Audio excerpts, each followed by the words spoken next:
soavana maneo zava-baovao mahazo fahasambarana izao tontolo izao ravoravo-ny efitra maina amin'ny tany karakaina etorina ny teny soa ka dia afaka vokoa ny olombely maniry ho velona.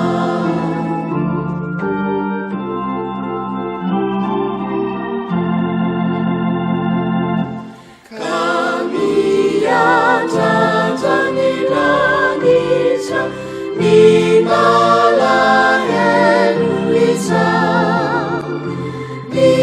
oby tsy fasambatra nahazo aina vaovao efa hana ireo mikatra afaka ny mitratratratra misambikina ny majika faingana izy sady kinga mariny oby ny lelany momana.